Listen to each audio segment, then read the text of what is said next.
Recording in progress.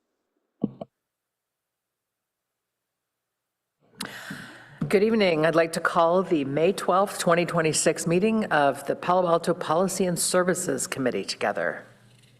Would the clerk please call the roll? Certainly. And before I call roll, I just want to make a quick announcement. This meeting will be heard on channel 75 tonight. Chair Lithcott-Hames. Here. Councilmember Rectal. Here. Vice Mayor Stone. Here. For the record, all are present.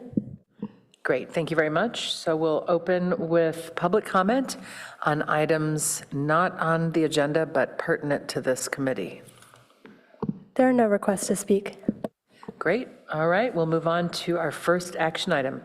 This is the Office of the City Auditor presentation of the Public Safety Staffing and Overtime Audit. Good evening, committee members. Kate Murdoch, City Auditor. I will be presenting the results of the Public Safety Staffing and Overtime Audit. I'd like to thank both the fire and police departments for their time and assistance in conducting this audit. Next slide, please. The objective of this audit was to determine if the fire and police departments are effectively and efficiently staffed, including the use of overtime. The audit has 4 findings related to the police department and 1 finding related to the fire department. Management agreed with some recommendations and partially agreed with others. The auditor's office recognizes that given the city's current budget deficit, some recommendations may not currently be feasible. Next slide, please. Both police and fire departments have high operational demands, and both have struggled with staffing levels in recent years, relying on overtime to meet staffing requirements and ensure public and staff safety.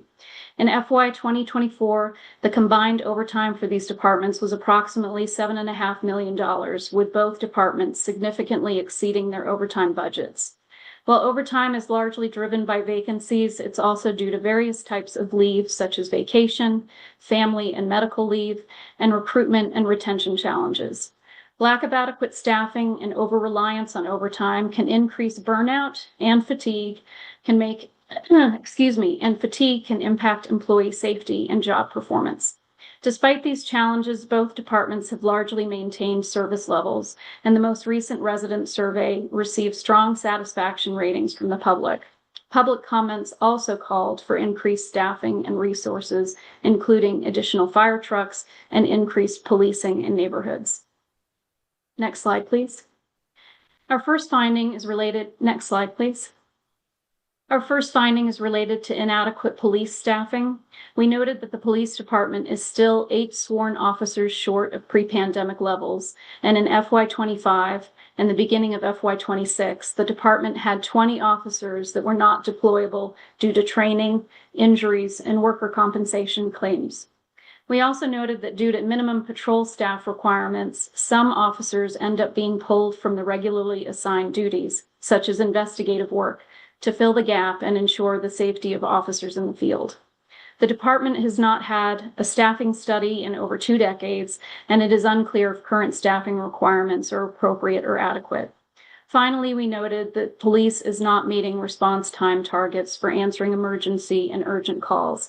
However, despite these challenges, police response times have slightly improved over the last several years.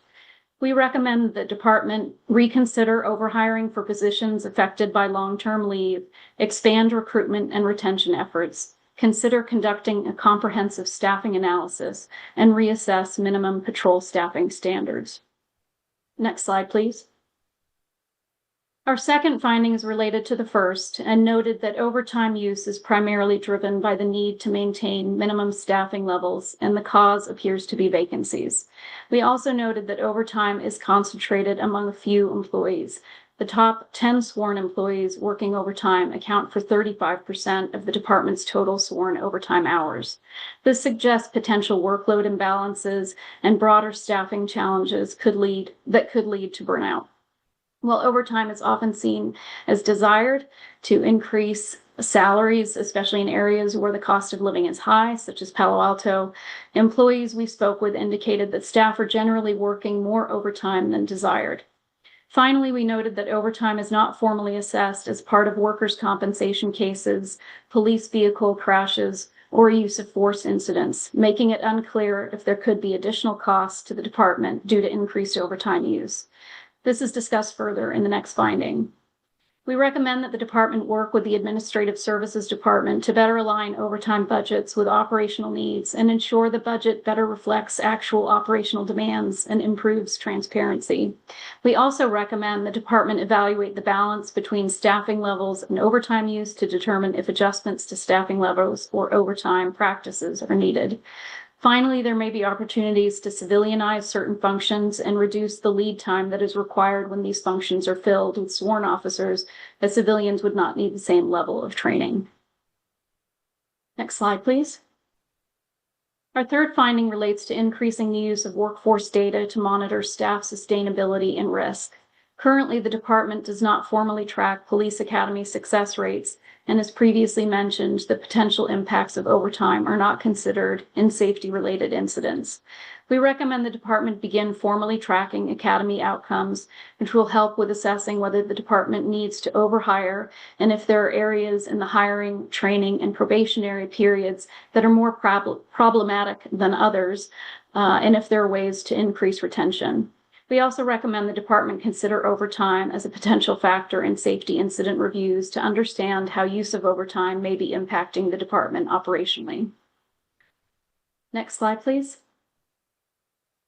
Our fourth finding noted inconsistent and manual tracking of regular and overtime could cause the department to make staffing decisions based on inaccurate data. We found discrepancies between some internal time tracking reports between the department and citywide systems. Staff also noted that the overtime reports used by the department do not include analysis of specific drivers of overtime, and this information would be helpful to evaluate more consistently. Finally, we noted that there was a similar finding regarding the need for an enterprise resource planning system from an audit that was done in 2017. The current systems in use require the department to rely on manual workarounds to pull necessary data, which increases the chances for errors and omissions and limits systematic analysis of overtime trends. We recommend the department revisit prior audit recommendations and work to improve data collection, system integration, and reporting to better manage staffing and overtime costs. We encourage the police to explore whether they can leverage the fire department's time tracking system to accomplish these goals. Next slide, please. Next slide. Our last findings related to the fire department. We found that while the department has made significant steps to restore deployed resources over the last couple of years, overtime use remains a concern. The fire department has experienced chronic minimum staffing backfill shortages for the past decade, and the department has rarely operated at full staffing levels in recent years. Our analysis showed that most of this overtime use is to meet minimum staffing requirements. While the city has made significant investments in increasing deployed resources and has restored services to all 6 fire stations, the department reported that service demands have also increased, and the department still struggles to meet key performance measures. The hiring to full productivity timeline for a firefighter is 18 to 24 months. The department tracked success rates for new recruits from 2020 to 2025, and the average retention rate for new recruits after the probation period was only 64%. This represents a significant challenge in maintaining staffing levels. Department management also reported that the city requires a minimum of 75 positions to staff its 9 units over 3 shifts per day, 24 hours a day, 7 days a week. However, the department requires an additional 11 staff to cover for when staff are on various types of leave, when a firefighter is deployed elsewhere in the state for an emergency, for training, and vacation. As of the writing of this report, the department only had 2 of these 11 spots filled. According to management, this chronic understaffing has impacted some response times and the ability to follow up on fire code violations. We did want to highlight that the department implemented operational changes in 2023 to merge their voluntary and mandatory overtime lists, with the result that mandatory overtime shifts were significantly reduced, and staff feedback has been positive, with changes bringing improved fairness in shift distribution. We recommend the department continue to work to strengthen workforce planning and hiring pipeline management to account for attrition and long training timelines. Consider the best ratio for floater positions, periodically evaluate staffing levels and deployment needs against service demand, improve overtime monitoring and workforce sustainability to better manage fatigue and staffing risks, and improve budget transparency and operational efficiency by aligning budgets with historical trends. So that concludes my presentation. I'm happy to take questions. Thank you, Ms. Murdoch. We appreciate you. I want to also acknowledge we have our police and fire chiefs here in the chambers with us. And if this is a story of anything, it's a story of deep commitment on the part of both of your teams to do the work despite the degree to which we're understaffed. The work still gets done. So the community doesn't see the impact, but we know that you feel it and your teams feel it. So thank you. Colleagues, let me turn to whomever would like to go first with questions. Oh, should we do public comment first? Why don't we take public comment first? There are no requests to speak on item 1. Okay, thank you. Vice Mayor. All right, thank you, Chair. So, a few questions here. I guess first for more kind of maybe budget staff. Has this audit been reviewed by the Finance Committee in the consideration of the fiscal year 27 budget?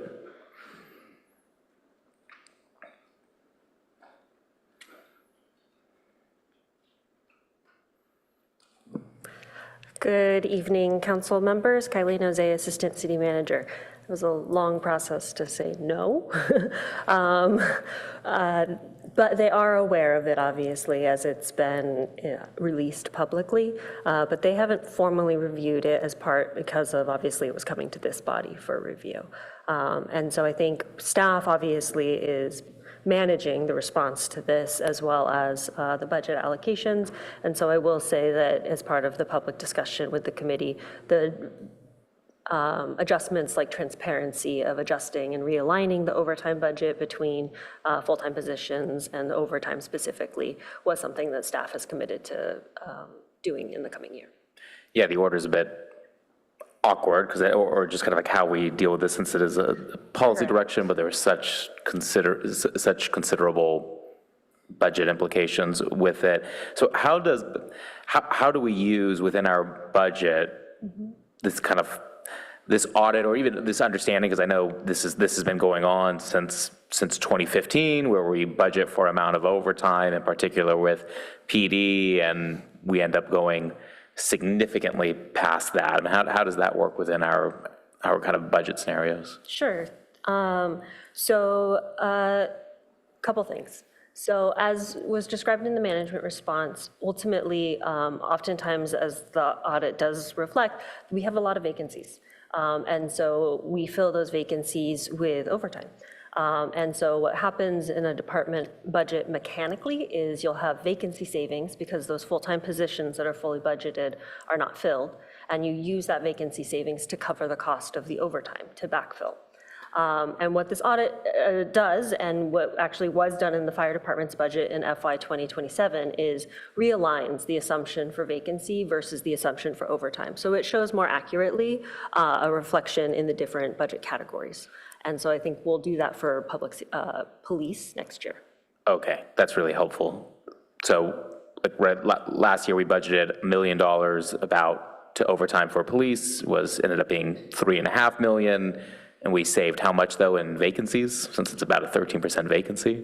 I'd have to go look at the exact number. I don't know. But yes, in theory, right? But I'd have to look at the exact figures. I also don't think it's that clean.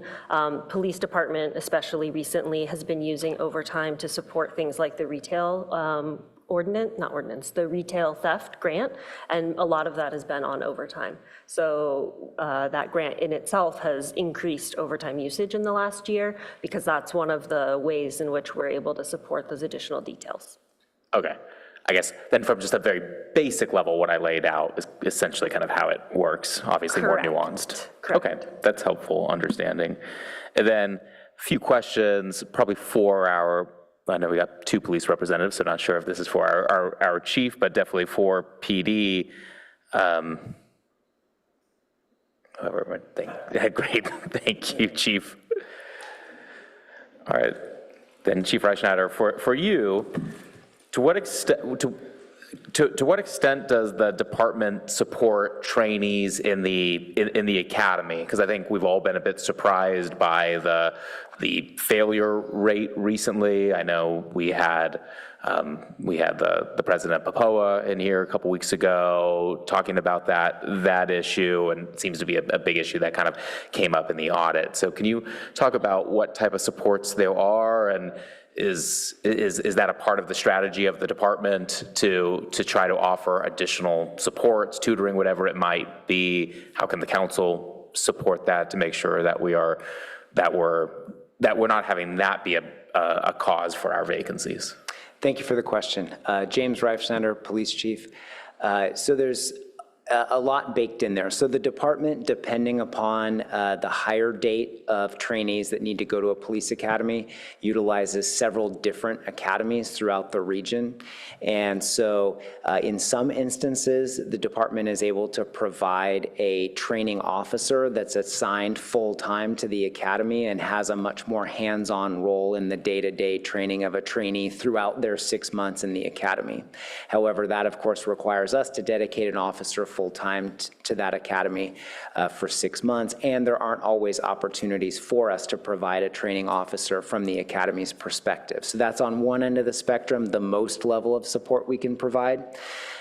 In most cases, the support we provide comes from our personnel and training division. They're in touch with the trainees regularly throughout the academy. They're receiving updates on performance from the training officers throughout the academy. And we actually pride ourselves on providing a great deal of training remedially throughout the academy. So for example, if we find that one of our officers is struggling with basic firearms training, we will actually schedule remedial extra firearms training with one of our firearms instructors on a day off from the academy. So we'll reserve time on a range and have one of our instructors come in on a Saturday. Same thing with driving, same thing with report writing, et cetera. So we do quite a bit of that. With that said, the reference that came up over the last year was we did unfortunately have what I would describe as an aberration, which was we had a large academy class that yielded only a handful of successful recruits. Some of that was due to injury. One issue, we had a trainee resign, and then we had some other trainees that were not ultimately able to complete our field training program. So that group of trainees, which was nearly 10, had only about a 1/3 success rate from the group, and so that definitely contributed to our vacancy rate now and the success rate or lack thereof you're referring to.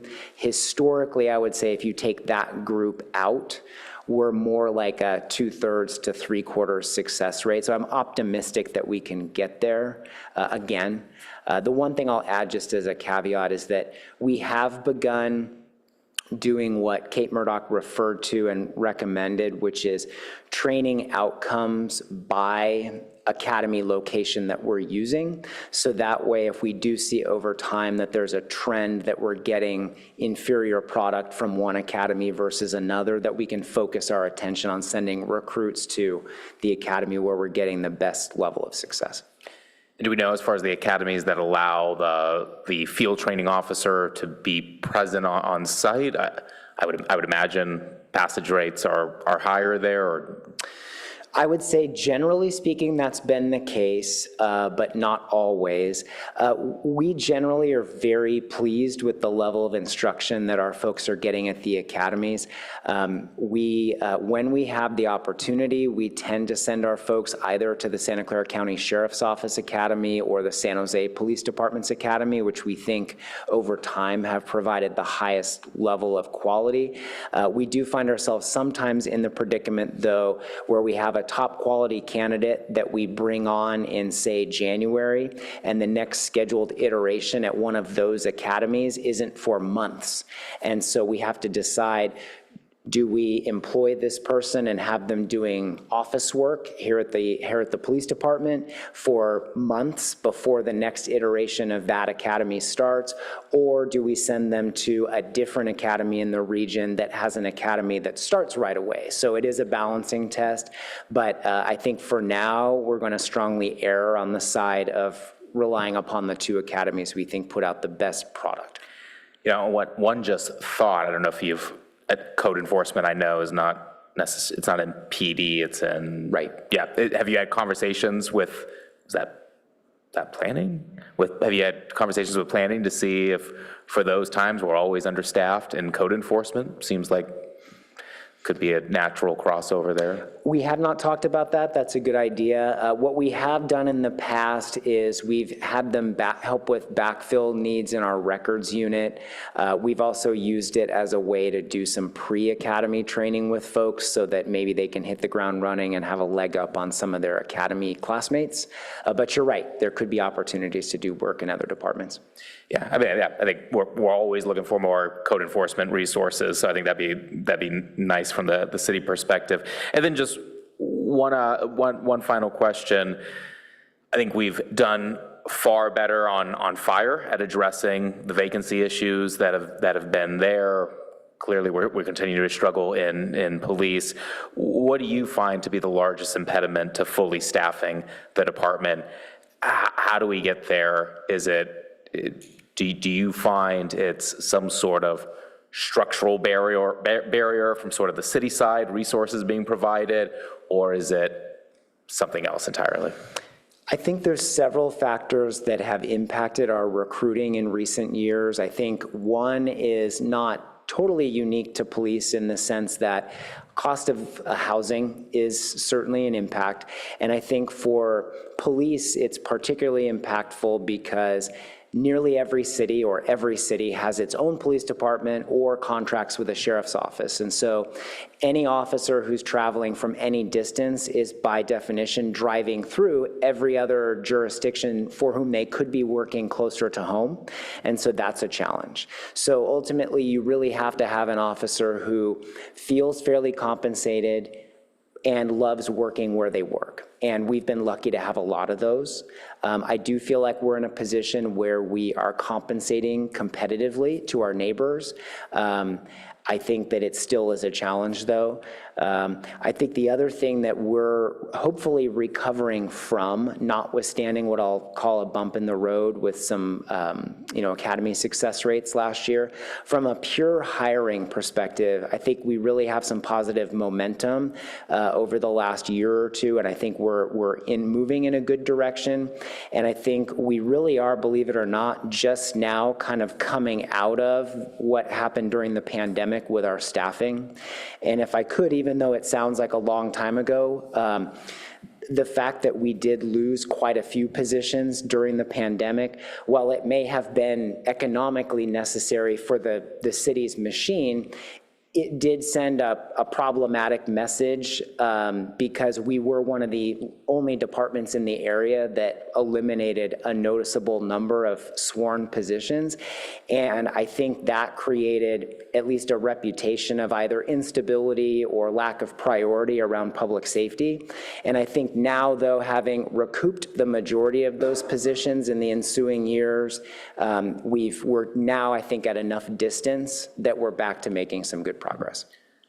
Good, thank you for that. And yeah, we won't make that mistake again. I appreciate all your good work, so thanks. Thank you. So just then, a couple of thoughts on just this. I think the over-reliance on overtime in both police and fire is concerning to me for a variety of reasons. I think one, the impacts on kind of budget planning is concerning. Especially when we're looking at 3 times more than what we budget for in a given year. But personally, I'm more concerned about the safety risks to first responders. I know the audit itself didn't specifically kind of go into it, but it cited the New York Times Inspector General for the NYPD on the impact of overtime on police, finding, and then I kind of reviewed that report on my own, and I was just fascinated That report found that after working an average overtime shift of about 4 hours, officers were more, again, this is in New York City, 36.8% more likely to be the subject of a substantiated misconduct complaint, 36.5% more likely to be named in a civil lawsuit, 20.5% more likely to be involved in a use of force incident, and 18.8% more likely to suffer a workplace injury the following day. And that report attributed those spikes directly to officer fatigue, noting that it leads to impaired performance, decreased alertness, and mood changes. And it compared the cognitive fatigue experienced during extended overtime to the effects of moderate alcohol intoxication. And we're choosing really to, I think, to subject our first responders to these risks because of just unacceptable vacancy levels, especially in police. And fortunately, some of this is not, well, I think unfortunately, sorry, a lot of this is not in our control. It was nice hearing the police chief kind of opine on what's causing it. But to any extent that we are able to address these challenges, I definitely support. So appreciate the audit and the recommendations being provided. And I know a lot of this is a budgetary issue, but we'll encourage us to continue to try to address this both in the current fiscal or the very soon upcoming fiscal year and beyond. Thank you, Chair. I know I went long. All good. Thank you, Vice Mayor. Councilmember Rectal. Okay, yeah, first I want to thank Ms. Murdoch, very good report. I thought the suggestions were very good. I was also happy to see that the chiefs, by and large, agreed with them. I thought they were good suggestions, and, you know, constructive criticism is always a good thing. For police staffing, there's two issues. One is vacancies, the other is allocated or budgeted spots. Can you talk about, over the years, the budget has decreased significantly? Even if you take out animal services, we're about 10 heads lighter than we were a decade ago. And is that a change in scope of what the police are doing? Are they doing it more efficiently, or are we just not enforcing things as much as we used to? So I don't think I would attribute that to increased efficiency and lack of need. I would say that of those net 10 body difference versus historical numbers, 5 of those are 5 fewer police officer positions for which were budgeted.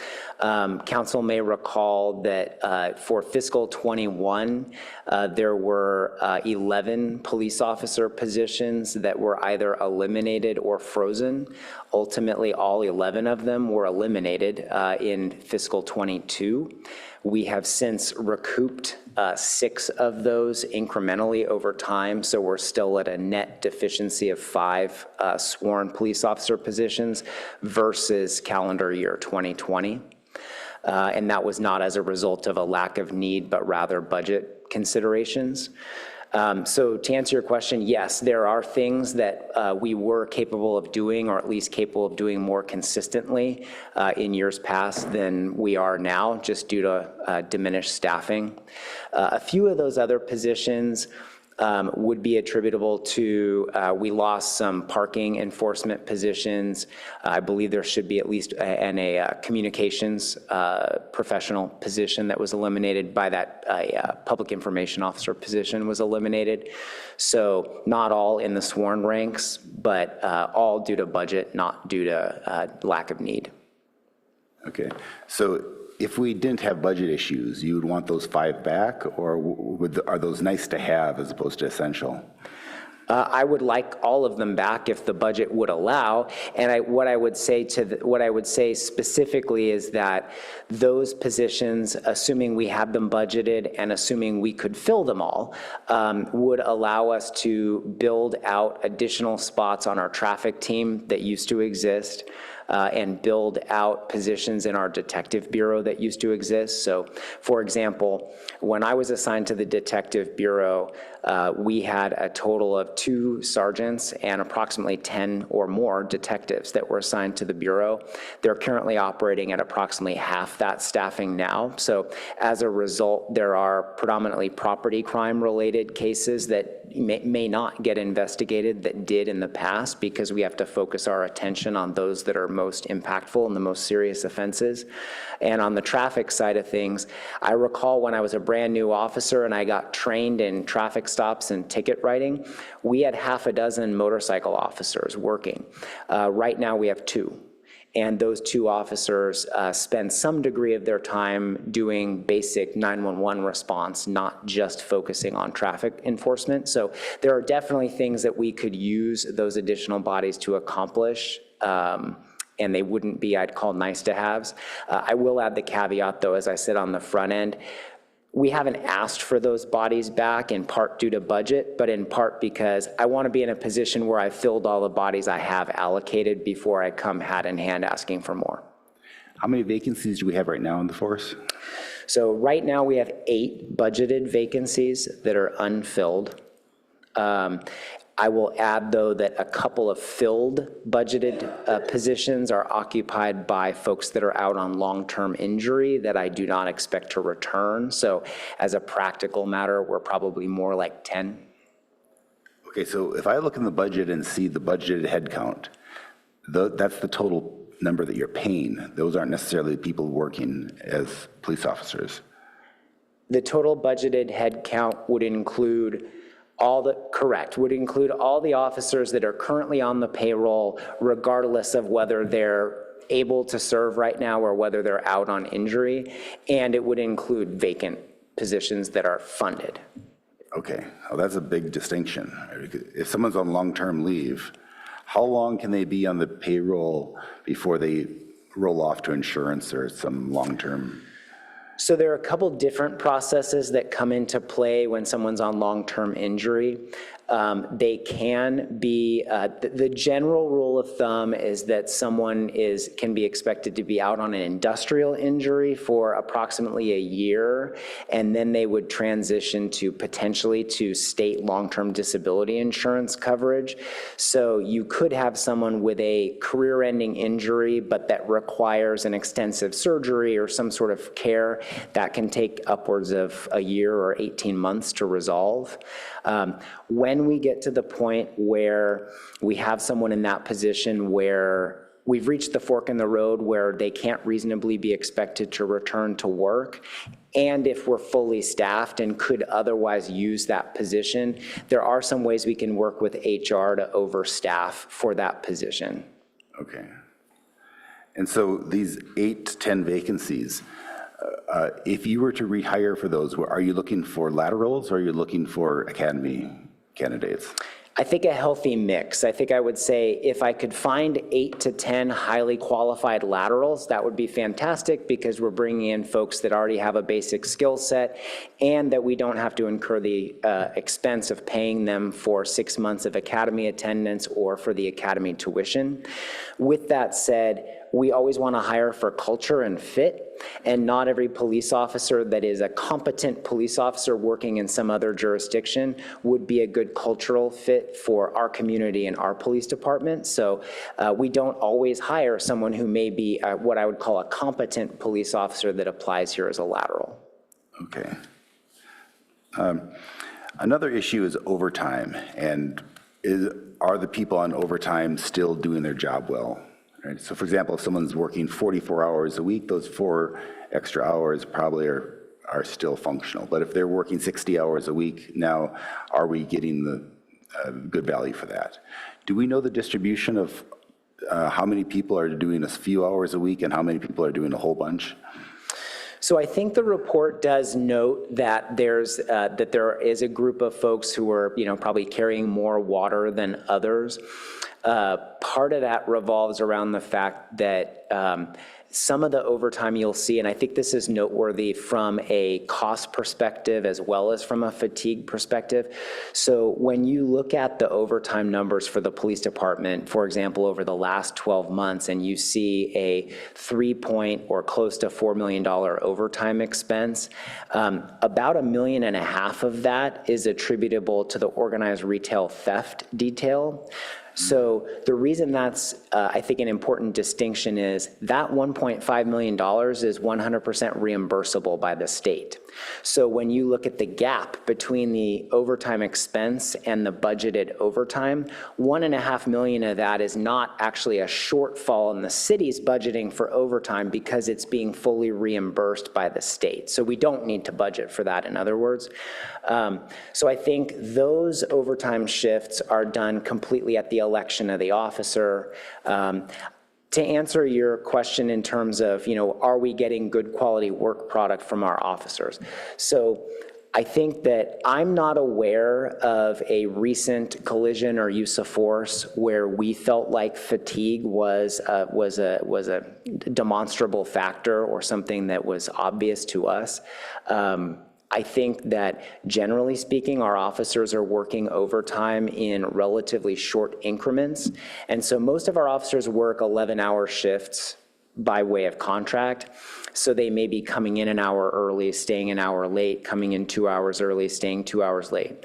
While a 12 or 13-hour day is not ideal, it's also worth noting that many other neighboring agencies work 12-hour shifts as a matter of course.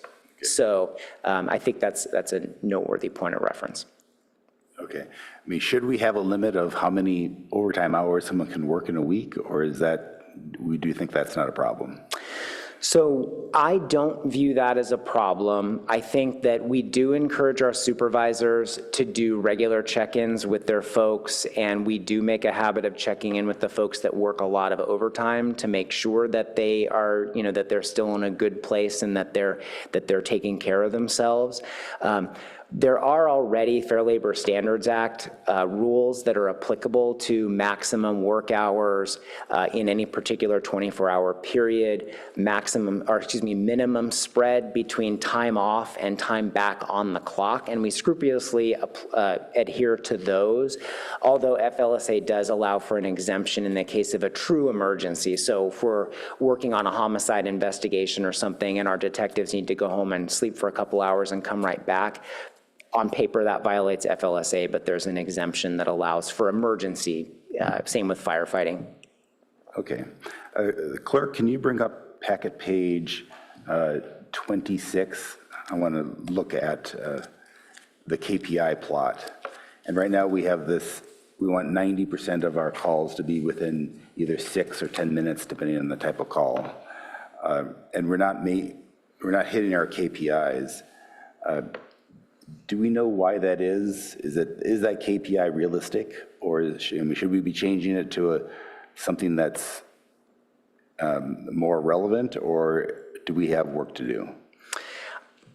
I think all of the above. There's certainly, we could give some thought to adjusting the expectation.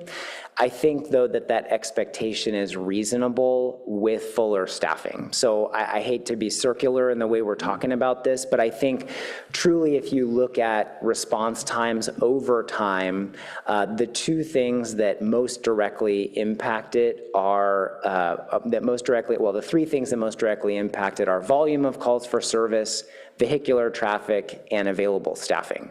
And I think right now, traffic has more or less, sort of returned to a baseline level. Calls for service have more or less returned to a baseline level, but our staffing has not yet returned to that historical baseline level.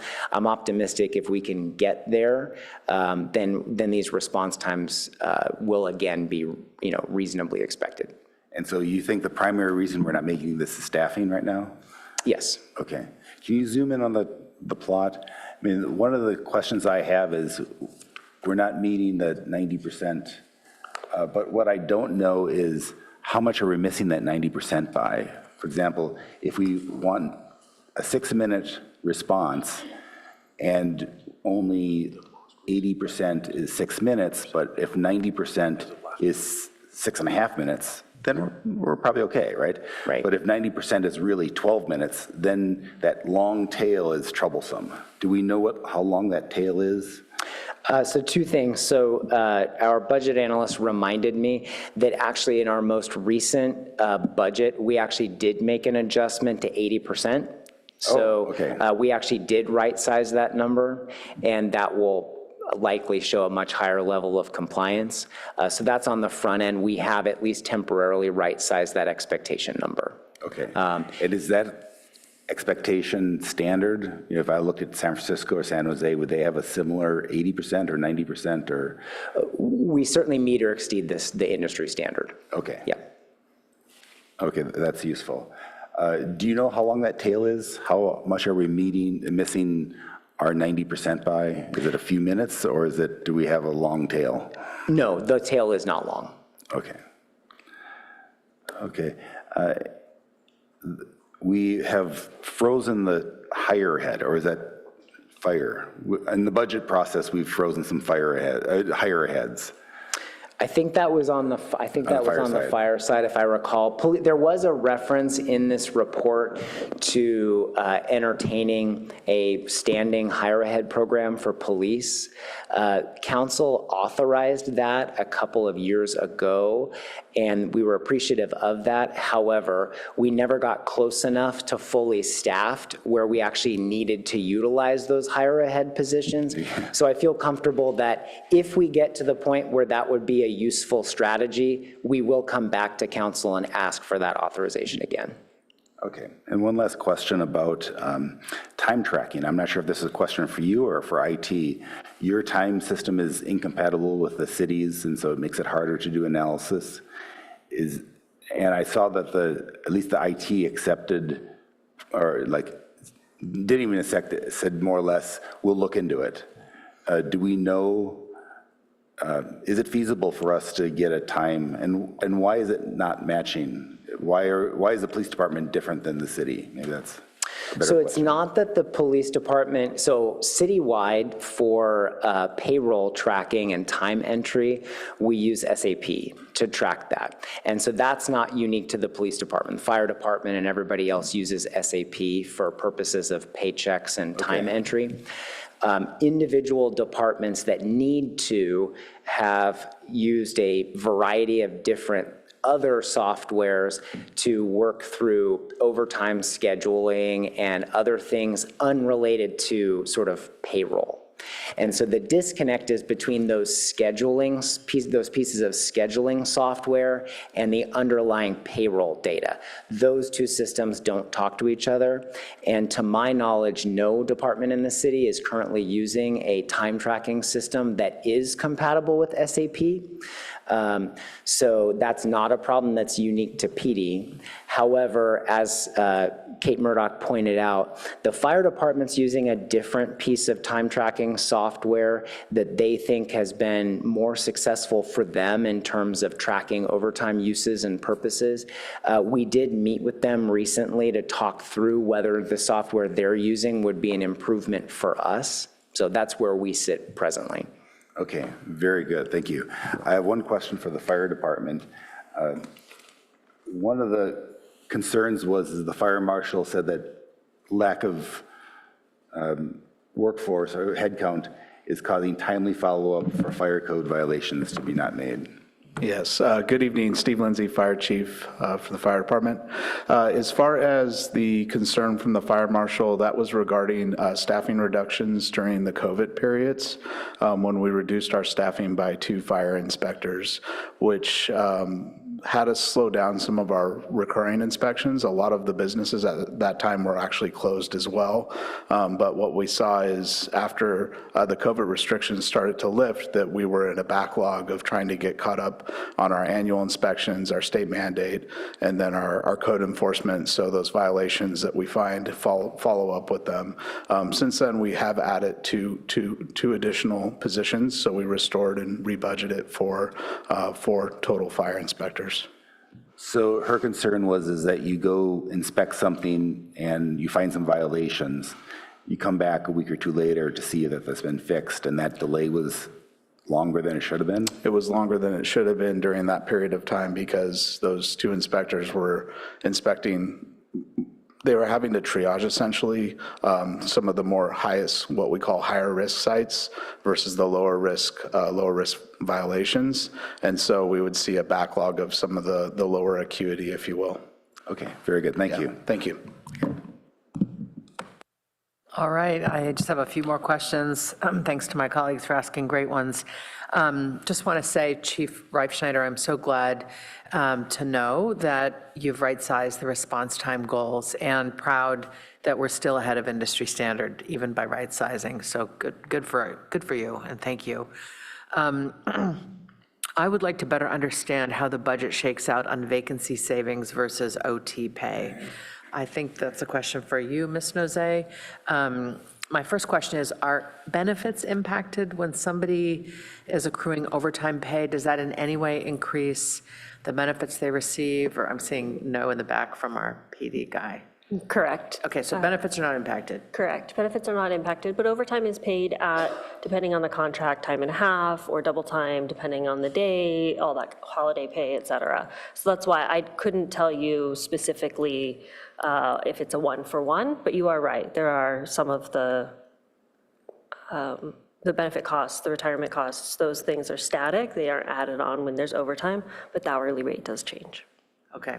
Does somebody's seniority, the amount of time they have been with the department, change if they are doing overtime in a particular year?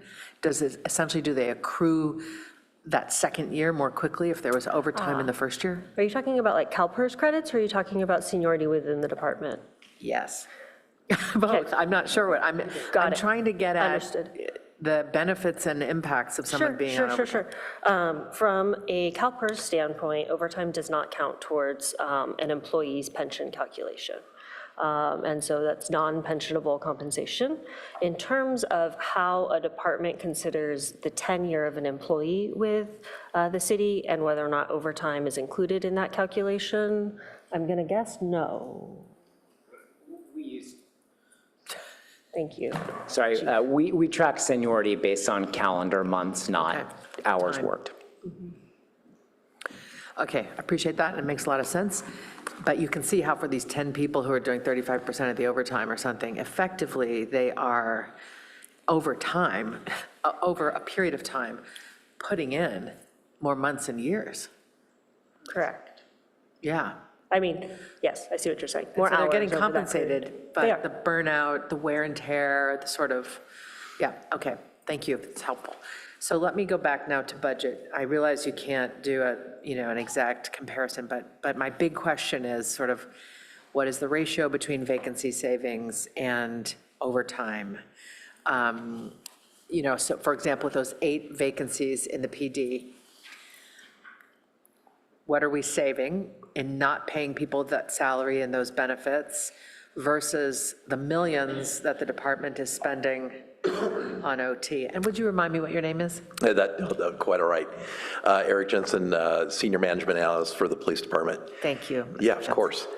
So I don't have those numbers exactly in front of me, but I can refer you and the rest of us actually to the quarterly public safety overtime informational report that goes out every quarter, where that is kind of factored in. And that informational report is sometimes presented to Finance Committee, sometimes presented to Council. So that information spells out what the overtime spend has been, and then it calculates out what the vacancy experienced has been, and then it nets it out. So is that net a red color or a black color? Generally, it's a red color, but Meaning- not very red. Meaning our overtime exceeds The vacancy, the vacancy well, savings. I should say there's other things that factor into it, like, for example, the reimbursements from the state grant, and then also when services like Stanford pays us for half of the overtime for traffic control and things of that nature. So those do net out. But generally speaking, it's pretty close. it's pretty close to netting out. But to be clear, I'd have to go back and look at some of the most recent reports to confirm that, particularly the one that ends Q5 in 2025. I don't have that one on the top of my head, or the one that, the fourth quarter, I'm sorry, did I say Q5? I think so. Wow, that'd be amazing. I'm looking for 27 hours in the day. No, Q4 of 2025 and Q4 of 2024 to see how they spin out. If I recall, and again, I probably might be getting over my skis here, but last year I believe we exceeded overtime by maybe 500,000, maybe. So that's, but then you make it up in other places, such as contracts. So if I'm looking for a one-for-one, I think, which is what you're looking for, council member, and this is a blended rate, so the total cost benefit ratio for a sworn employee is different than a non-sworn employee. The formulas, obviously, for benefits are different. On average, your additional, on top of a salary for an employee, your additional costs for total compensation is usually about an additional 60%. So as you can see, if overtime is time and a half, you're roughly netting out, essentially, because your hourly rate is going up with overtime, but you're not paying the benefits. On the flip side, I think that's generally what you're looking for.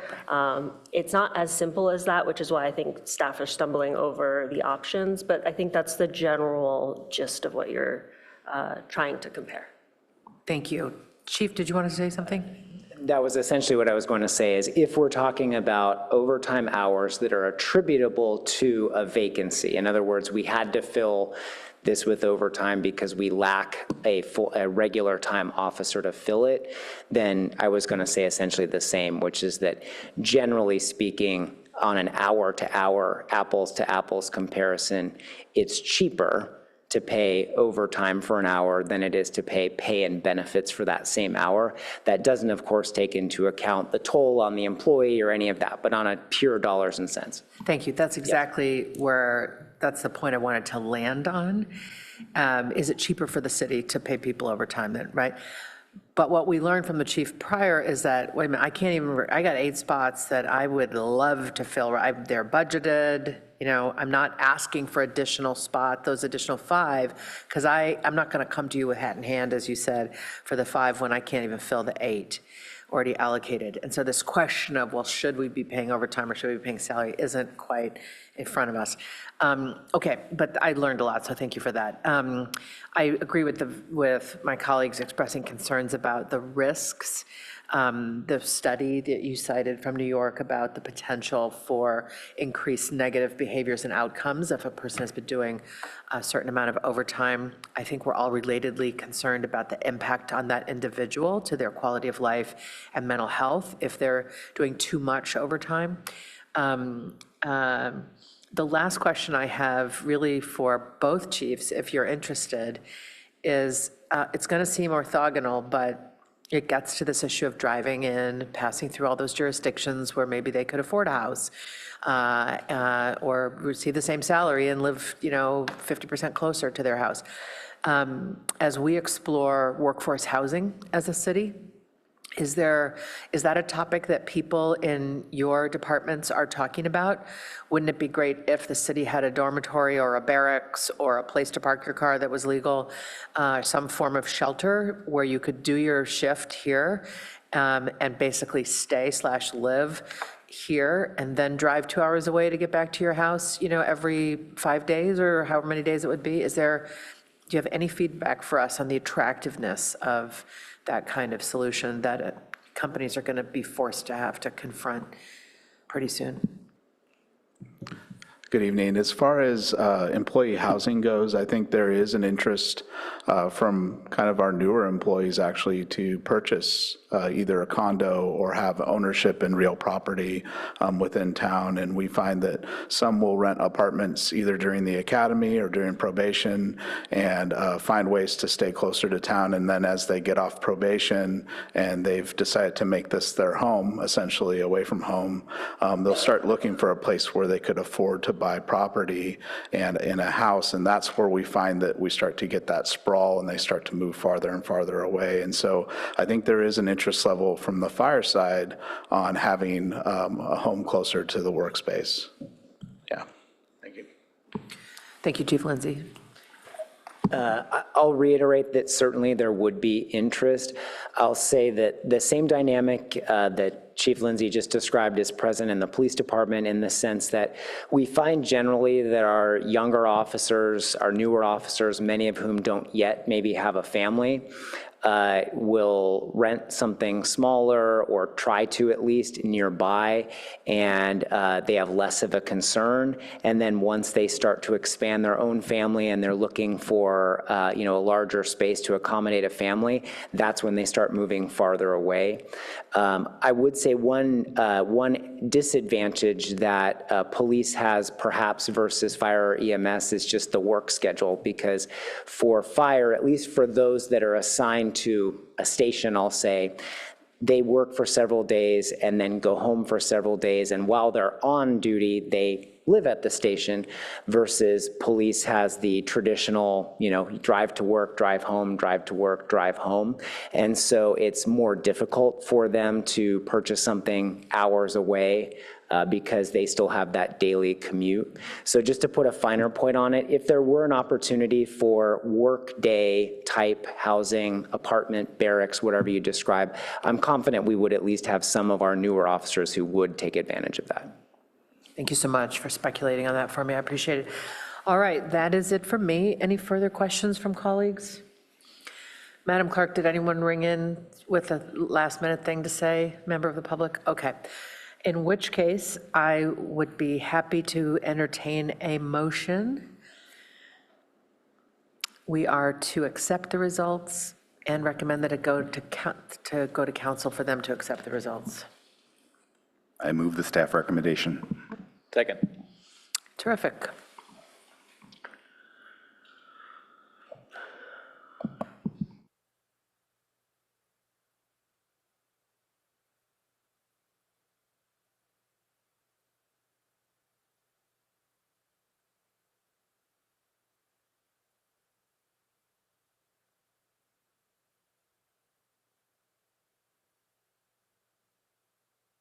And while we're waiting for the vote to be called, Ms. Murdoch, thank you so much for the audit. We appreciate you. You, and again, really appreciate all the efforts of both departments in providing assistance in conducting this audit.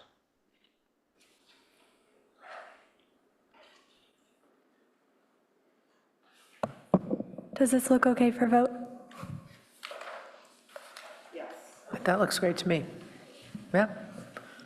Vice Mayor Stone? Yes. Councilmember Rectal? Yes. Chair Lithcott-Hames? Yes. Motion carries unanimously. Terrific. Thanks again, Chiefs. And Mr. Jensen, are you Mr. Jensen, or am I supposed, are you Captain Jensen? No, just Eric. Eric. To the Chiefs and Eric, thank you so much for contributing to the conversation. Okay, we're going to move on to our second action item, which is Nonprofit Partnership Work Plan, fiscal year 2027, Phase 1 process refinements. And Ms. Almos, are you going to be presenting? Yes, that is me. Good evening, Chair and council members. Why are you giggling? I'm just being silly. Lupita Alamos, assistant to the city manager, and I'm here to present tonight's item. And this item was originally drafted to respond to the city council's feedback to refine Phase 1 process. And since then, the budget review process with the Finance Committee and subsequently the City Council through the study session yesterday has kind of changed that path moving forward for the nonprofit work plan Phase 1 process in fiscal year 27. So tonight's meeting just provides the committee the opportunity to discuss City Council comments and provide feedback on next steps. Next step, next slide. So during the City Council study session yesterday, staff presented 4 options on nonprofit funding, including Phase 1 process. Given the city's budget constraints, the Finance Committee had made a recommendation that the City Council consider option C, which is shown on this slide. Though no formal vote was taken, there seemed to be a general consensus that the budget process would assume option C as part of the budget balancing strategy. Option C here includes $78,000 to the proposed budget direct allocations. The organizations that are included as part of that $78,000 include environmental volunteers with $10,780, Neighbors Abroad with $17,500, YCS for YCI for $50,000, and these would be contracts that would be considered ongoing. The option C also allocates $235,000 in additional direct allocations for 3 organizations, and this includes Magical Bridge for $150,000, CalAV Events and Music for $40,000, and UNAV for $45,000. This option also puts no money or no funding for the Phase 1 grant process. Next slide.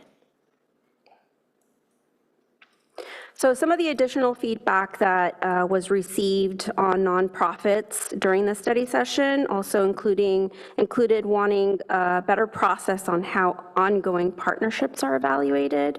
We heard questions on where new or innovative nonprofit programs would fit within our grant program structure. We also heard a desire to align or shift Phase 1 funding with HISRAP in fiscal year '28. And this option would require a change in scope. And then wanting better clarity on nonprofit categories or types, such as identifying what nonprofits provide operational needs, as well as those that respond to community needs via a grants program or direct allocation to ongoing partnerships. Next slide. So as a recap of the original PNS referral, Council had directed refining the nonprofit guiding principles as they related to the policy adjustments and new process and procedures, and that's captured in the box there on the slide.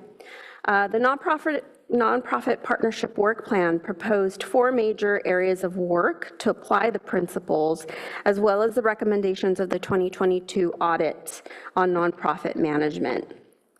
These are listed on the slide and include nonprofit partnership work plan Phase 1 funding requests, which we piloted in fiscal year '26. It also includes work on nonprofit lease agreements, which we are currently reviewing. We've already reviewed Gamble Gardens and Winter Lodge, and upcoming is also going to be Lawn Bowls. We have nonprofit multi-year service agreements, which will address the review of some of these ongoing partnerships. That's going to be a space or an area where that discussion would fit. And then highlighted here is the comprehensive review of all grants and programs, including Human Service Resource Allocation, or HISRAP, CDBG, and folded in here would also be included our Emerging Needs Fund. So given the time sensitivity of the next HISRAP funding cycle, and based on the comments that we heard at the study session yesterday, the committee may want to focus on this area of work next. If the committee would like to pursue that. May I just clarify? I'm sorry, Ms. Ellis. Can you just go back? You're suggesting maybe the committee should focus on this area of work next, meaning the, could you go back one slide, please? Yes, the highlighted. The highlighted orange, Apologies. yellow? Okay, thank you. Starting with HISRAP. So in the next slide, if the committee would like to pursue that option, the following is a potential timeline that could be explored. So tonight, obviously, the committee would provide the feedback on those next steps. In the fall, in that next bullet, the policy and services could discuss the fiscal year 28 HISRAP process, including any potential refinements, as well as the Human Resources Commission. And then following that, PNS and HRC would then make a recommendation for council approval sometime in September, October timeframe, and this is in the next column. With the application process of the HISRAP application process opening up in October, November timeframe, and then those applications due back to city staff sometime in December. And this process would then, at that point, bring the original HISRAP schedule to its original timeframe. So tonight, we just seek that the committee discuss and confirm the City Council general consensus around the May 11th study session and provide feedback on proposed work plan next steps. Thank you. Thank you so much. I do appreciate that you shifted on the fly in light of yesterday.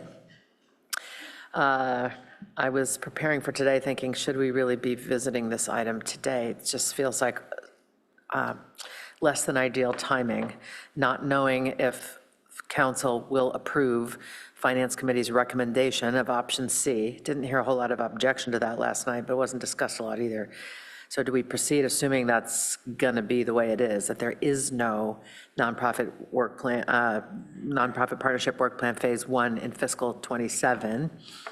And, or do we want to try to advocate that it should be?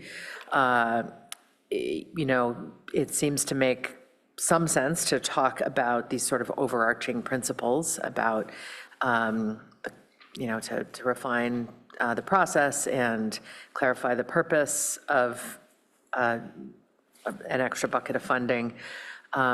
So I think first what I'd like to do is just see if we have consensus among us about what our conversation should be about tonight. Yeah, go ahead. Vice Mayor?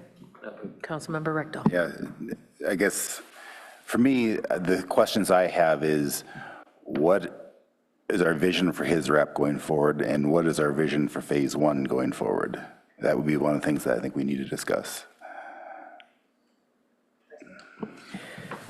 Yeah, I think, and I think our assumption should be that option C is what's going to ultimately be adopted in June. I think given that last night was the last time that we as a full council discussed it until actual adoption on June 15th, correct? So there's the full, is your question about full council or the finance committee? Full council. Correct. Yesterday was the last time the full council will see this until budget adoption on the 15th. Okay, yeah, and so that's too late. So I think if anyone was really objecting to option C, that was yesterday. So I think we should move forward with the assumption that that will be in the budget and really just kind of focus on then next steps. I do just have one question to get some clarification. Is staff kind of recommending here that phase 1 just that instead of rather this, we just call it phase 1? Sorry, this nonprofit work plan. Yeah, that was the original, I guess, grant process that we were going to talk about was the phase 1 process. Okay. Yeah. So is the recommendation that rather than pursuing that, that we would just re-examine HISRAP and revise the HISRAP process? Or through these discussions, we found that there are some ways that we might be able to improve the HISRAP process in addition to refining this phase 1 approach too? So that's technically an open question. Okay. Your colleagues at the Finance Committee opined on this, saying that they thought that a separate process was redundant and that we should, as an organization, pivot towards looking at how that would be incorporated into the HISRAP process. They articulated that last night as part of the study session, but ultimately, I think as staff are dividing and trying to work with two bodies on the numbers versus the who, what, when, where kind of thing, and how with this committee. So this committee could, that's part of, I think, your discussion and recommendation to council is, do you think we should be rolling this into HISRAP and relooking at HISRAP? Do you want to continue a separate grant process, knowing where your colleagues are? Okay. And at least good or bad, how you see it, as far as just kind of process goes, we now have about a year. If we were to move forward with the phase one, that's not going to be actually funded until, or it's not funded for the next fiscal year as proposed currently. Correct. It's suspended for fiscal year '27, and then if the council or the committee would choose to come back to that in fiscal year '28, then we could resume those refinements around that time. But I also did want to note that as we started looking at those refinements in the last few meetings with Policy and Services, continuing from the 2025 Policy and Services Committee, and then later we had talked about having the HRC being a reviewer of the process. And so I just wanted to echo Assistant City Manager Noze's comment of trying to avoid redundant services or processes. I mean, I think the timeline that you suggested on reviewing HISRAP makes a lot of sense. I think my recommendation would be to review the HISRAP process, and if there are still gaps in services after we maybe review and refine, then to revisit this phase one approach to be able to address things like emerging needs or other kind of gaps in funding. That would just be my thoughts. So I think I'm hearing you say, review HISRAP. If there are any gaps, then we could have maybe this sort of up lane number two.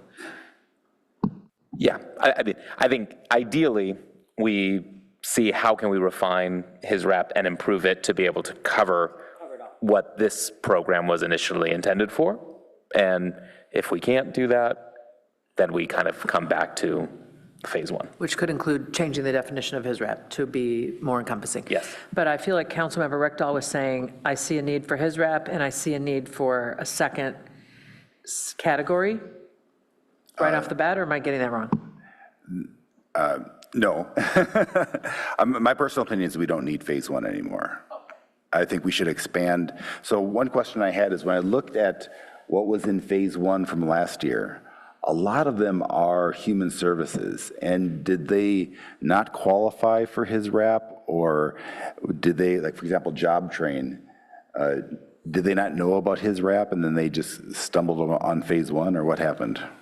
Many of these actually were HISRAP recipients, existing recipients that didn't get full funding through the cycle, and so they saw phase one as an opportunity to pursue that second part of what they had originally requested. I'm not saying all of them, but a good majority of them. I'll also emphasize that HISRAP is a 2-year process, and so last year was not when the HISRAP process, I think, was actually applications open, correct? Ms. That's Alamos? correct. So this year, we'll be opening up applications again for HISRAP this fall. Oh, fall they to missed the winter. deadline and that's the issue? Potentially. I don't know that that Yeah. was the issue, but we were in between 2 application periods for HISRAP when we ran this process last year. That's useful. But when I look through, a lot of them are human services. Would any of them not qualify for HISRAP? Yes, as currently defined by HISRAP, for example, job train, which is a workforce development, I don't think is necessarily part of the needs assessment a category within that, as well as some of these like UNAF that provides arts and culture, and let's say environmental volunteers who provides more of environmental climate action types of services. So yes, that part of that evaluation for his rep would have to look at expanding the scope to include categories that aren't currently captured. And also, I do want to point that we do have an emerging needs fund that is kind of a catch for nonprofits during the year. So that is another tool that could be layered over what kind of comes through in 28. Yeah. Can I ask, before you continue, I sort of wanted to try to get a lay of the land of what we were going to talk about and just get kind of technical questions answered, then I want to go to public comment, and then we can, is that cool? Okay. So my technical questions are, I'm very confused about the different categories. I understand his rep, for the most part. I understand CDBG. I don't know what we mean when we say direct allocations ongoing versus additional direct allocations versus multi-year service agreements, or maybe that one's not a versus. There may be some multi-year services agreements that are included. I'm struggling with the Venn diagram or the complete distinction between these sets. Ultimately, I'm trying to figure out why are some people getting funded and some people are not. And, you know, we put them in buckets and categories, and we have a lot of them now, and I think we're all interested in driving toward clarity, you know, fewer buckets, maybe more money in that one bucket or in those two buckets, but let's not have all these different tiers or statuses, and let's not fail to name why somebody's in a certain category. So I would love a technical definition for additional direct allocations versus direct allocations, parentheses, ongoing. Yes, thank you for that, and agreed that this additional nomenclature adds to the confusion, but essentially all of these are being considered ongoing service agreements. As a best practice, I think that when we follow our policy on how we enter these relationships, these ongoing partnerships is a good idea. When we do either an RFP or sole source justification, or some way in which there's a transparent process on how we enter into these relationships and partnerships, is a good practice. As to the direct allocations identified here, obviously, members of the Finance Committee felt that these were very valued partners that we want to continue. Staff would recommend that we would formalize those relationships with, formal process and understanding what the organizations are thinking about in terms of scope, and having a formal service agreements where there's performance measures and ways to evaluate that partnership. Thank you for that. So it sounds like when we desire to be in an ongoing financial relationship with a nonprofit, we seek to enter into an ongoing service agreement where we'll formalize it, we'll have performance metrics and so on? Yeah, so we would have, for many of these, a multi-year service agreement, because that creates a kind of a guaranteed funding for some of these nonprofits, or it identifies the need. So if there has been, a service which would require multi-year service from this nonprofit, then that would be identified through that process. And having us follow that as well would trigger those performance measures, the reporting, that kind of conversation that we also heard from council members yesterday. And that is handled by city staff? Correct. Reviewing the service agreements and determining? Correct. Okay. And his rep is a 2-year relationship. You have to apply every 2 years. And it's HRC that makes that determination and recommends to council. That's correct. So we have a whole swath that are handled by HRC. Every 2 years, they have to re-up and hope for the best. Then we have a different set with whom the city has not through the HRC, but through city staff, a set of service agreements, a service agreement where our expectations and what they get for it are laid out, and we hold them, and are those every 2 years, every 3 years, every 10 years? I think it depends on what the service agreement term is. Many of them tend to be around 3 to 5 years. We also have very long-term partners where you could see something longer than 5 years, as we see in leases in particular.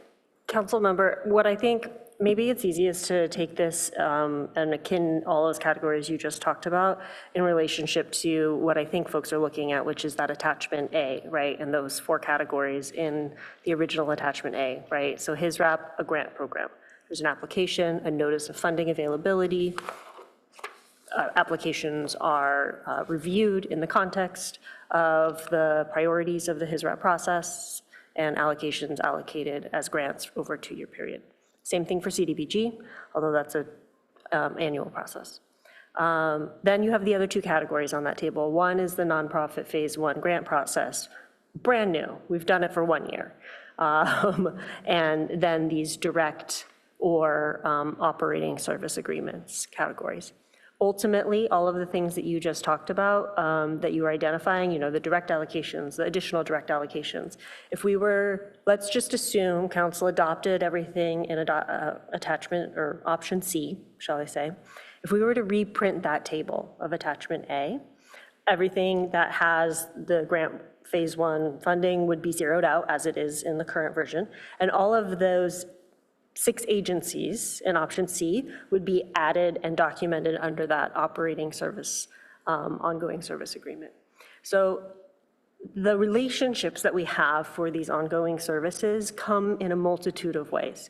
It could be through an RFP. It could be through simply council direction, right? As an example, Magical Bridge came to council 2 years ago at Finance Committee, asking for the $150,000 annually for services. We decided to do Third Thursday, now CalAV Music with the Palo Alto Rec Foundation. I think as council members noted, a lot of times these direct or ongoing service are in lieu of staff doing something, right? We have ongoing services with Avenidas who deliver senior services to the community.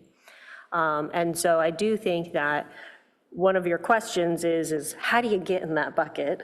Which is a multitude of ways, direction from council, an RFP, a sole source, as Ms. Alamos identified, that we want to do.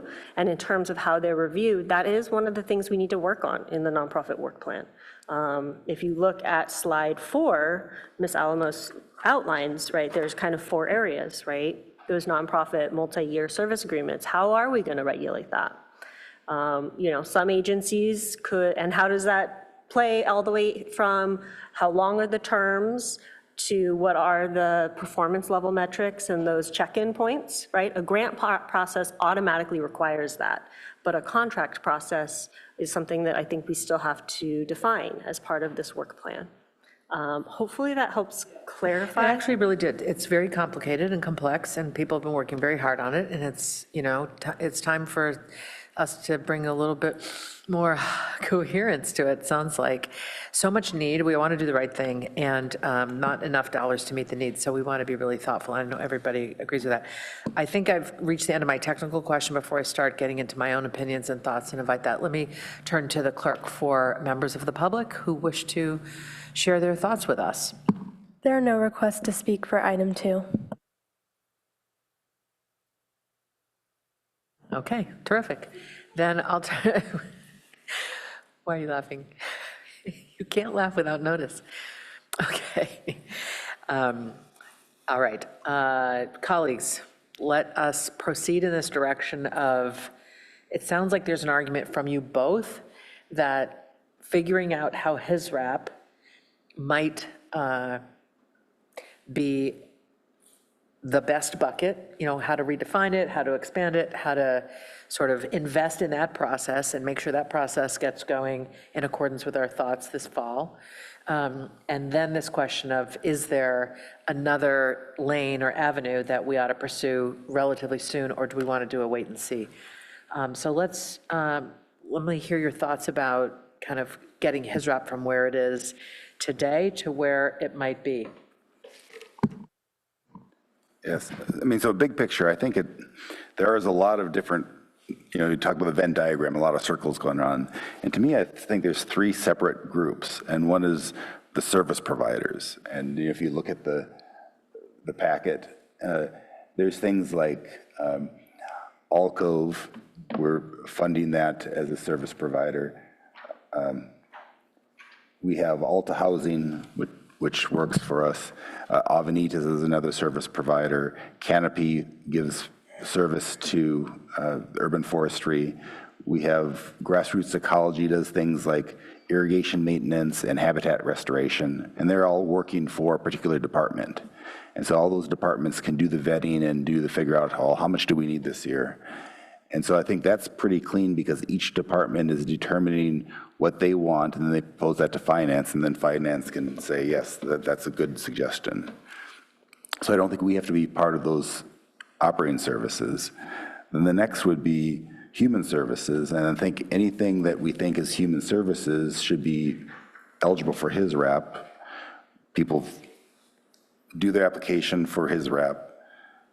Then HRC would recommend, after going through that and doing the heavy lifting, because I watched last year, that was really painful to watch, and it was even probably more painful for Greer to do it. That was a long meeting, and you guys dug through a lot when you're talking about the phase one and and that seems redundant to me when you're giving money to human service type organizations. And so if we can make it broad enough that all those service providers go over to the HRC gives their recommendation and their rationale. They give that to us at Policy and Services. We look at their rationale and agree with it or disagree, and then give a final recommendation to council. That makes it so that P&S isn't spending 8 hours doing this, but maybe can do it in an hour or two a meeting. So I think that's much more achievable for his rep if we have that two-step process. And then the only thing that's left over is the people who are doing programming, like Magical Bridge or UNFF or Neighbors Abroad. All those, anyone who does something else, I guess Neighbors Abroad is direct now through but right now, if you look at on slide 2, Neighbors Abroad is direct allocation. Magical Bridge, Cal Ave Music Festival, or the third Thursdays basically, and UNAF. Those are just a handful, and the council, I think, can just deal with that directly, and we can do that trade-off. And I think that's the most efficient way, is to have those handful done directly with the council. So, council members, just something for consideration, and I think these are the nuances that you vetting through and thinking through these definitions is helpful, and ultimately the goal of tonight, and these ongoing conversations with Policy and Services. Council member, you talked about the organizations that are delivering services. Where the lines can get blurry is some of those that you had identified as like these are easy slam dunks would be eligible for something like a his rep process. So as Alcove is an example. They would be eligible under human services, but as you were just running through and referencing, and appropriately so, council has said, but we want to deliver these services. So where would, say, Alcove fall? Would it fall under the Human Services Grant Program, or would it fall under that direct allocation? And that, I think that's where I think, as Councilmember Chair Lithcott-Hames was saying, how do you define that operating services, and when is that check-in happening? Struggling through some of these nuances with this committee, I think will be really helpful as we figure out how to simplify those buckets that you're articulating. And I think, in my mind, it would be every department is choosing, there's some department that has chosen you to do some task, right? So as an example, Alcove wasn't departmental driven. That was council direction. Okay. As part of mid-year. That's just one example. I think other examples like Avenidas, let's take a historical one. I think council members have articulated that, and I don't know if Avenidas is one of them, but if you were to go back decades in history, we, the city, may have previously provided those services, and they spun out into a nonprofit, and so that's how it turned into an ongoing payment to that nonprofit to deliver some services. So I don't think you could say each one of these is directly initiated by a department. I hear what you're saying, and I think thinking through those nuances of, one way to think about it could be, are they delivering core city services that if otherwise wasn't being done, the city would have staff do it? Police is a really bad example because we would never hire security officers, but let's just use that bad example. If we had hired a firm to provide police services to us, and we said, you know what, we don't want to use that firm anymore, we would have to provide police services in-house. Because that's a service that we, in our core charter, are going to provide to the community. So Avenidas right now, they're under CSD, I assume, is that? Correct, under And so- Human Services direct allocations, not the grant program. Okay, and so CSD feels some responsibility, and if we didn't have Avenidas, they'd be the one who would be providing the services. Is that not the truth? I mean, ultimately, I think senior services, if it were delivered in-house, would be something that would fall under a community services department. In terms of, does community services do an RFP to solicit for providers who provide that, and they select Avenidas? No, it doesn't go through a public procurement process. It's that long-standing relationship, and I think a multi-year agreement. Correct. If I remember correctly. I would say that Pets in Need is more of a typical example that just happened recently, where we have an animal shelter that used to be run by the city, and a few years ago, we went out to an RFP, and through that process, we contracted with Pets in Need to provide that service. Okay, and so that is still under the police department, or who contracts for Pets in Need? It's under CSD. CSD, okay. And so you have a department that has saying, I'm responsible, this is under my umbrella, and I'm gonna monitor them and make sure that they're doing good work. And anyone who doesn't fall into that category, like UNAF, for example, that gets thrown to council and says, council, here are a few oddballs that don't fit under these departments, but they don't qualify for his rep. What are you gonna do about that? Are you gonna fund them or not? And I think since it's only a few, I think the simplest thing is just have council do them one by one. Okay, I'm done. I didn't mean to take a loud exhale and make you think I was trying to interrupt you. Is it all right with you if I continue rather than turning to you? No. Okay, go ahead. This blurry line is really blurry. I loved Keith's clarity, Councilmember Rectal's clarity, the operating service providers, the human services providers, and the programming.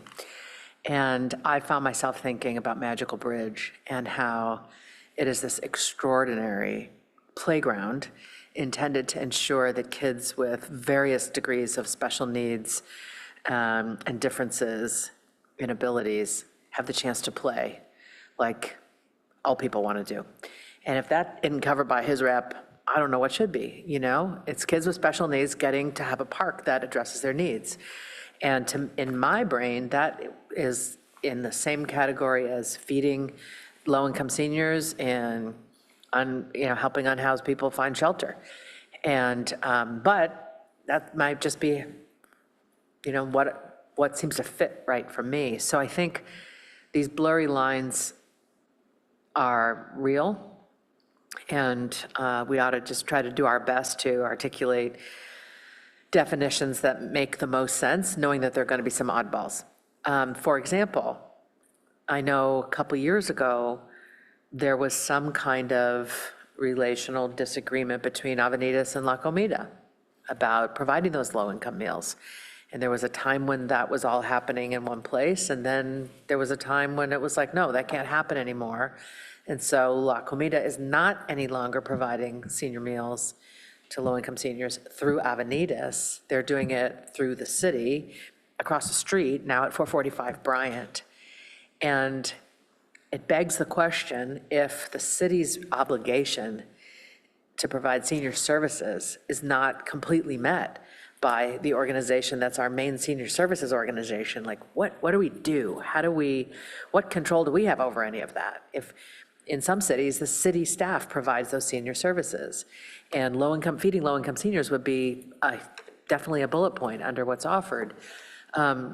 So we find ourselves with one longstanding terrific partner, not knocking Avenidas. Avenidas is a great partner.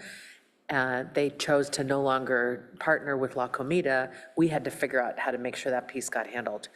And I would hate the thought that one receives ongoing funding de facto and the other is begging at the door for money, So how do we return to this core of, the city can't do it all, but the city knows these additional things that it can't do need to be done. And sort of what makes the cut for that and what doesn't. And I know that we think UNAF is out there, because it's art, it's film, and we may not see it as, filling a need or addressing an inequity the way that a senior low-income food program does. But some would say it's the arts that are saving us or that will save us. Somebody could make that argument that in a healthy city, the arts must be well-funded.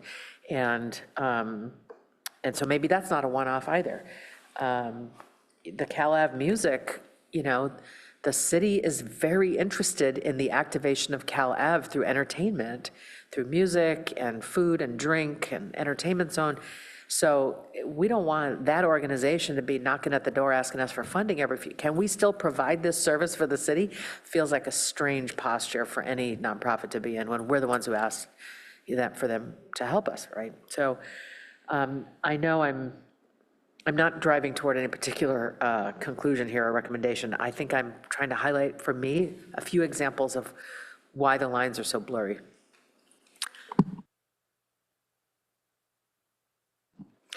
Yeah, it seems like we're all in agreement of those lines being blurred. It's not a perfect process. There's too many buckets, and who qualifies for what is unclear. I think that's why being our next steps through the fall is to really focus on his rep, refining that process, see how we can improve it. I think we should go into that with the goal of kind of incorporating this phase one into that. And if we find through that work that we are unable to accomplish that goal, that's completely fine, because at least we've then hopefully improved his rep in other ways in time for the new applications in the fall. And then we would have, or at least future Policy and Services Committee will have the opportunity to be able to go back to the phase one and improve that by the time of the next fiscal year, if we're able to finance that for the future. Because I definitely think there are a lot of ways that we can improve his rep. I think one of my concerns has always been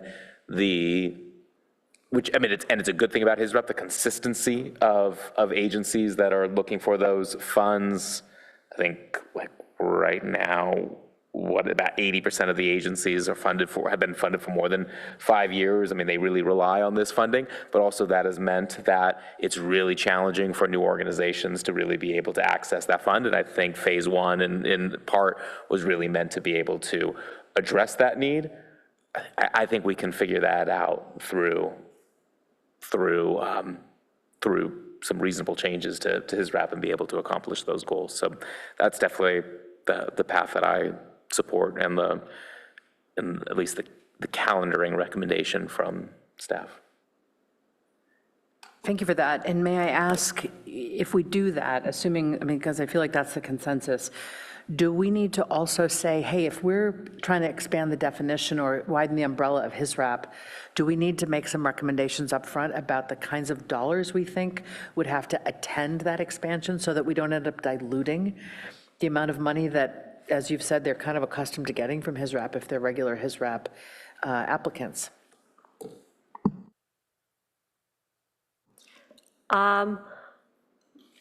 Might I suggest you focus on the process first, and then as an example, do the existing parameters satisfy the inclusion of everyone we want to include and be available to this funding? And if so, is there enough funding? We can then make that secondary discussion of adding more funding or not.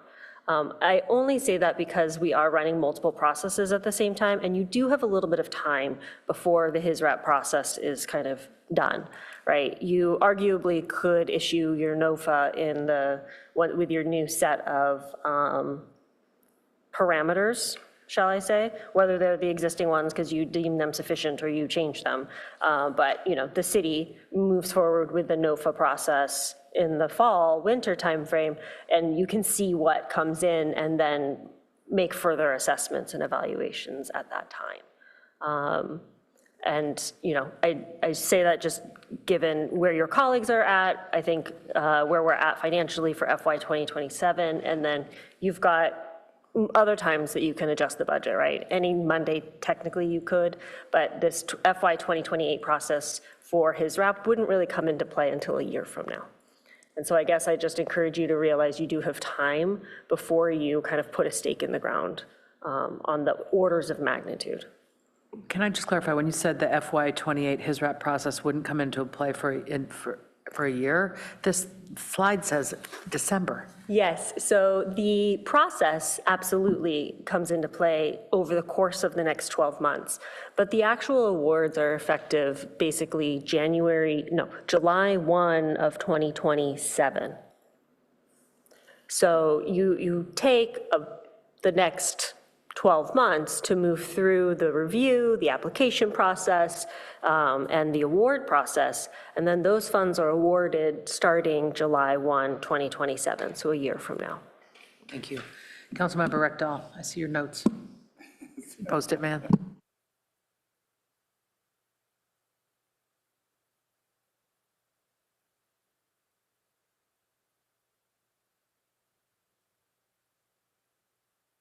Take your time. You can go ahead. I guess, how do we, for example, in HISRAP, which comes first, the chicken or the egg? How do we determine the funding, let's say 2 years ago when we started this? We took a bunch of applications and then we give the awards on July 1st. But during the application process, did we already have a bogey of how much we're going to spend on it? So let me tell you what the budget in your long-range financial forecast is based on, and then let's let Ms. Alamos explain to you kind of how that gets adapted. So the long-range financial forecast and your annual budget process assumes an annual CPI for the amount allocated to the HISRAP grant process. Let's say it's $500,000 at 3% or whatever the CPI is every year so that the time value of the money stays current. Okay. And so that's how it's planned in the long-range financial forecast and how it starts in terms of your proposed. Now, let me have Ms. Alamos talk about the timeline of when the awards are done and whether or not, that number can get adjusted, obviously, right? As you're planning prospectively and you're still running a budget process in parallel.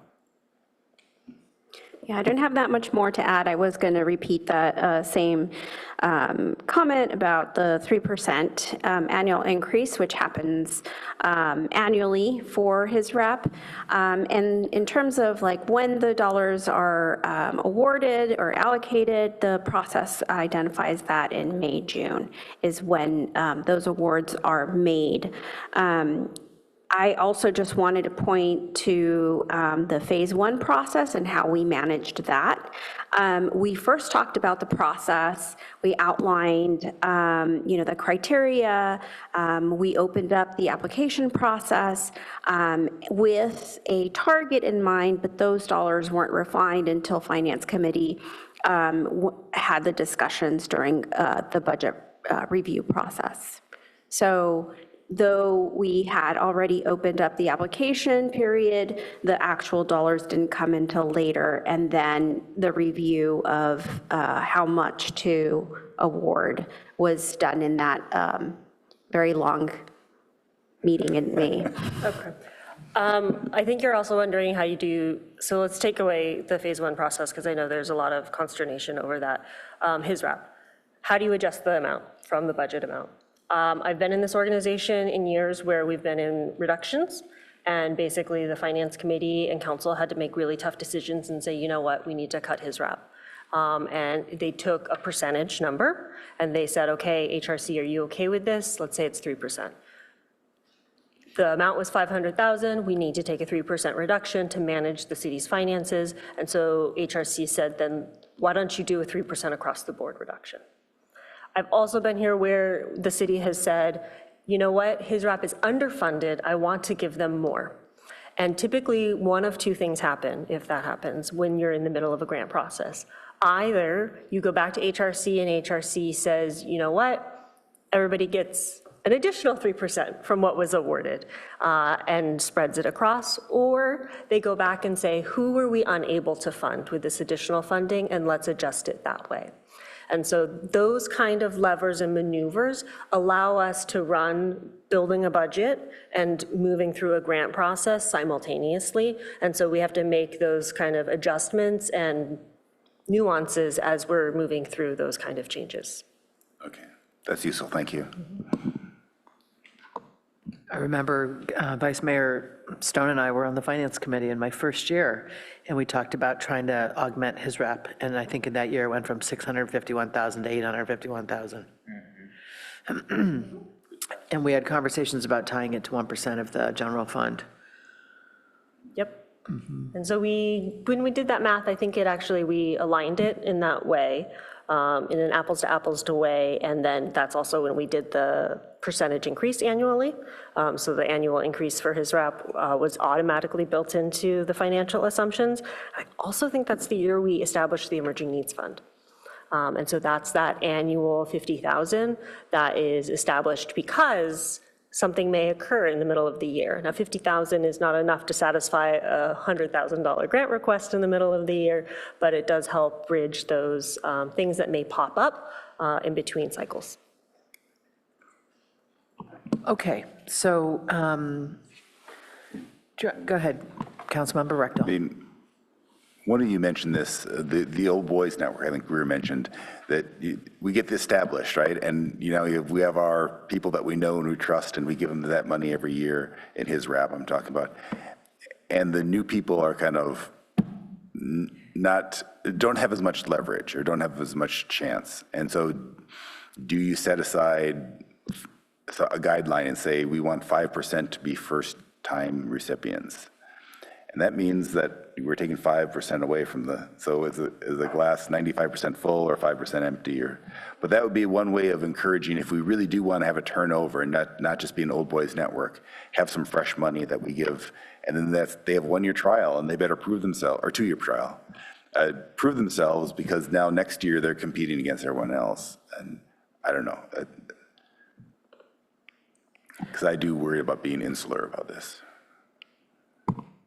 Yeah, and I think all of those discussions will be able to be had if we move forward with the staff recommendation. That's an issue I remember I struggled with when I was on his RAP subcommittees, when I was on the Human Relations Commission, and it's a challenging thing to do, but ultimately there really isn't all that many guidelines around his RAP, and I think it's worthwhile having that conversation and opening it up and seeing how can we improve this. Because I agree, I've been thinking about that same thing. Is it a percentage? Is it more guidelines? So I guess we move forward with this. These conversations are coming, August, September timeframe. I don't want to make it mandatory just because if HRC thinks the best people are the existing ones, we should give them that. But to encourage them to look outside the existing recipients. But that's, again, it's easier said than done. Okay, so I feel like we're coalescing around supporting the staff recommendation. The one thing that I want to say before the motion is made is this timeline feels both specific and optimistic, just knowing how things slide. And this can't slide, because in some ways we are the result of this year's slide. Right, we are now facing fiscal 27, where we're not moving forward with any kind of nonprofit work plan phase 1, because we basically have not it's complicated, we haven't sorted it out yet. We don't want to find ourselves in this situation next year. I think we owe it to HRC, we owe it to the HISRAP recipients, the potential HISRAP recipients, like, everybody's looking for clarity. So I'm looking at this timeline, comes back to us, it says August/September/October. I think it's August, PNS, giving HRC a heads up that this is very likely coming, making sure it's on their agenda in a timely fashion, so we don't let the calendar be the enemy of any of the good decision-making and analysis that we're trying to undertake here. All right, who's ready to make a motion? I do have a quick question. On slide 5 there, we receive it in December. Then is the plan that HRC would divvy it up and then Policy and Services would rubber stamp that? Or what's the process for? So I think ultimately that's up for discussion if we're looking at revamping the process. The current process would go to the HRC. They have a subcommittee, as a few of you have referenced. They'll pour through the applications, make initial recommendations. HRC will then review those in a public meeting, and those move forward through Finance Committee as part of the budget process to council. Now, I think as part of this discussion, obviously in August, when we come back to talk about this, those are all points of discussion to have. And depending on where this committee is thinking or headed, we may want to consider a joint session with HRC so that you have the wisdom of those that have been through the grant process to help inform your further refining of that process or adaptations of that process. Okay, yeah, that's good. We can talk about it in August. I'm not sure you need a motion from us on this.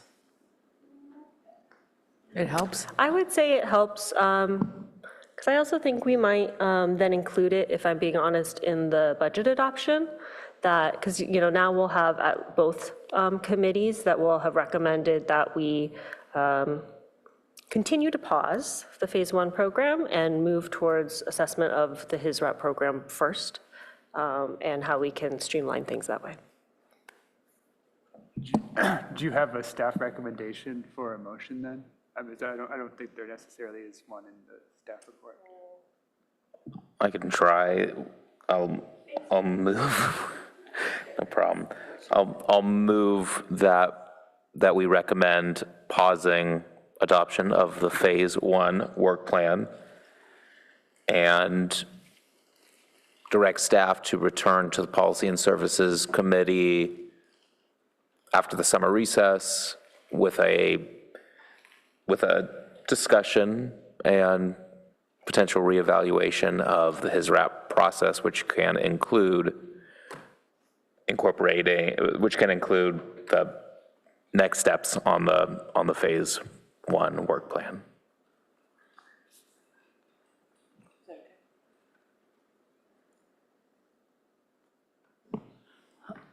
I'll second that.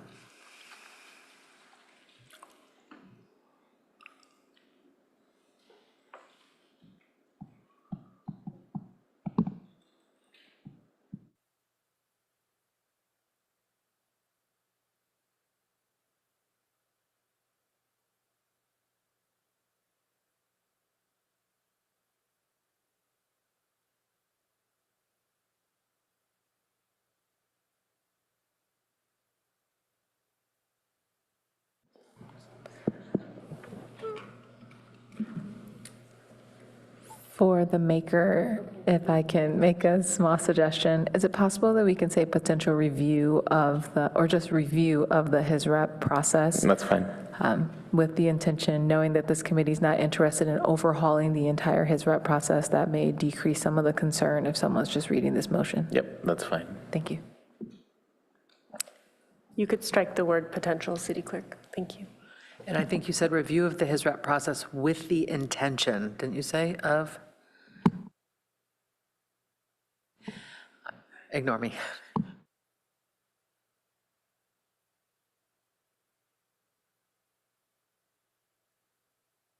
Looks good to me. Please call vote. Councilmember Rectal, Yes. Vice Mayor Stone, Yes. Chair Lithcott-Hames. Yes. Motion carries unanimously. Terrific. Good work, everybody. This is an unwieldy subject, and we just wrangled it a slight bit, so yeehaw. I expect everyone in their cowboy boots and cowboy hats for the next meeting. I believe with that, we're done. Is there anything else we need to talk about? I'll just state your next meeting is next month, and that will be your last meeting before your break. I will be working with the chair on the agenda items for that meeting. Great. Thank you, everyone. We are adjourned.